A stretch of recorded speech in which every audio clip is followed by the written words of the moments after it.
आधी नाटो आणि चायना, मग मग France, Japan, south Korea, UK या देशांना अमेरिकेचे अध्यक्ष डोनाल्ड ट्रम्प यांनी साकडं घातले. एकदा नाही, दोनदा.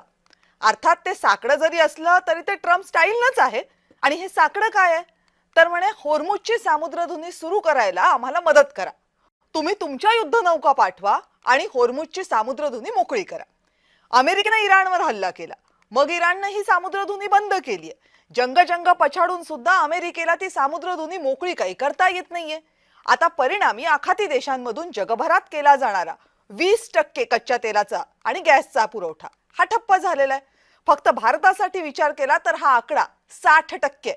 आता जगातलं सगळ्यात मोठं लष्कर कुणाचं? अमेरिकेचं. जगातली सगळ्यात अद्ययावत नौदल कुणाचं? अमेरिकेचं. जगातली सगळ्यात भारी विमानं कुणाकडे? अमेरिकेकडे.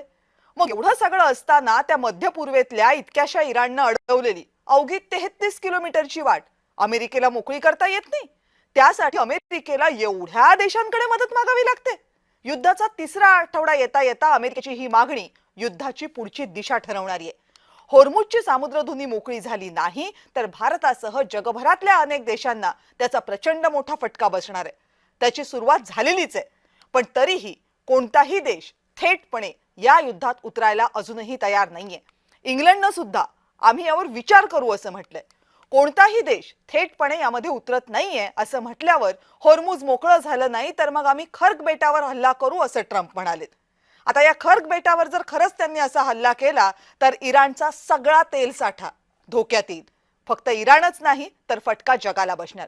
वर ट्रम्प हेही सांगतायत की आम्हाला तर होर्मुझ मधून फक्त 1%च तेलाची गरज आहे, तुमची गरज जास्त आहे, मग तुम्ही या. भारतापुरतं बोलायचं तर भारतातल्या काही जहाजांना होर्मुझ पार करायला इराणनं परवानगी दिली आहे. बाकीची जहाजही येतील अशी आशा आहे. आता या परिस्थितीमध्ये अमेरिकेला साथ देणं भारताला खरंच परवडणार आहे का, हा सवाल आहे.